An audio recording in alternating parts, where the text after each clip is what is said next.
Tinalakay sa First Quarter Council Meeting ng Regional Peace and Order Council o RPOC ang kasalukuyang kalagayan ng peace and order sa Bicol Region. Pinangunahan niya ni RPOC Chairman at Governor Elry Villafuerte na ginanap sa DTC Building Capital Complex, Cadanpil, Camarines Sur. Sa pulong nagbigay ng ulat ang iba't ibang ahensya ng pamahalaan at law enforcement agencies, kaugnay ng mga naitalang insidente, mga ipinatutupad na hakbang at ang pangkalahatang kalagayan ng peace and order sa rehiyon. Kabilang sa mga tinalakay ang Strategic Direction on Peace and Order and Public Safety ng Bicol Region para sa taong 2026 hanggang 2028 na magiging gabay sa pagpapatupad ng mga programa at inisyatiba ng mga kaagapay na ahensya upang higit pang mapatatag ang kapayapaan at kaayusan sa rehiyon. Inilahad din ng Philippine National Police, Armed Forces of the Philippines at iba pang ahensya ang mga plano at hakbangin upang mapalakas ang law enforcement operations, partikular sa mga liblib na lugar at komunidad na may limitadong access na prone ng insurhensya. Kabilang sa mga inisyatiba ng Philippine National Police ang mga programang Patnubay at Ingat Maharlika na nakatuon sa pagpapalakas ng police visibility at mas mapabilis ang pagtugon sa mga emergency at insidente. Kung mga motor, 100 po, i-deploy natin along the stretch of Maharlika in each province. Nag-commit na po si Governor Namor initially, and then Governor Noel, and then si Governor Padilla also.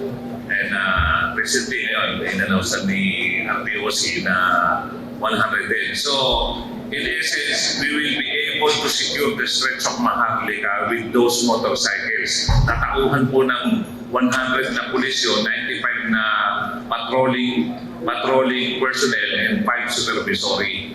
So kaya po ang title nun is Patnubay 95, Ligtas Maharlika.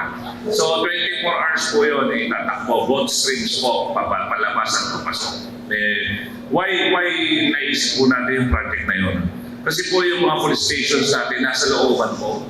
Pag may tao pa nangangailangan ng serbisyo, kailangan pang pumasok sa mga liblib na mga bayan-bayan para lang makakuha ng immediately ng police service. So, ilalapit na po natin sa mga tao, ilalabas na po natin doon. Kasi po, kung naano yung nagpapatrol ng police, ikaw may pangangailangan ka, ano man yung pangangailangan mo, may nakita kang police, immediately, pwede ka lumapit sa kanya, and sila na ang tatawag sa base para sumundo sa iyo o mag-assist sa iyo kung ano man yung klase ng police service na kailangan nyo. Magdodonate din ang probinsya ng Camarines Sur sa pamumuno ni Gov. Elry Villafuerte ng 100 motorcycle para sa pagpapatupad ng programang Patnubay at Ingat Maharlika ng Philippine National Police. Ngayon kasi kulang ang mobility ng PNP, no? So kung may nagreklamo, pupunta pa sa stasyon. Paano kung walang stasyon? So ngayon mag-deploy tayo ng 100 na motor na nag-iikot within Maharlika Highway. Kung may aksidente, may aberya, may complaint, meron ng police na pwede mag-responde dahil meron siyang motor. No? Ngayon kung kailangan mas marami, at least meron ng immediate attention. So yan, maganda yan.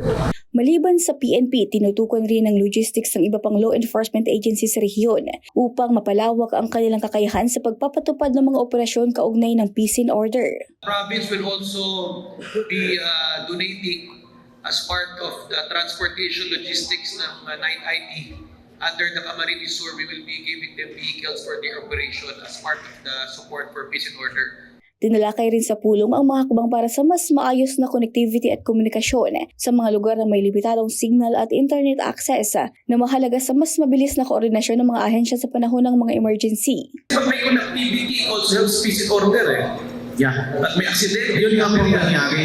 Lalong-lalo na po yung area ng presentasyon, yung dyan, Karambuhan, yung mga remote areas natin, tinampak. Pag yan nangyari, ang tagal bago mag-respond yan because of walang mga signal. I-identify nyo kasi pwede kami magbigay. Kasi ngayon lahat ng mga walang signal, meron ng binigyan natin. Binigyang din rin ni RPOC Chairman at Gov. Elry Villafuerte na isa sa mga paraan para mapanatili ang kaayusan sa rehiyon ay ang wakasan ng kahirapan dahil ang peace and order ay whole of government approach.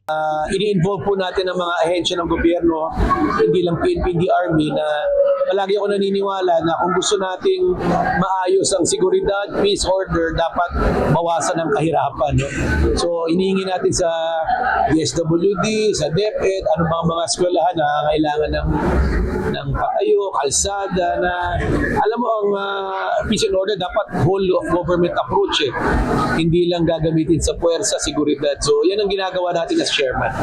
Regine Boy, CSN.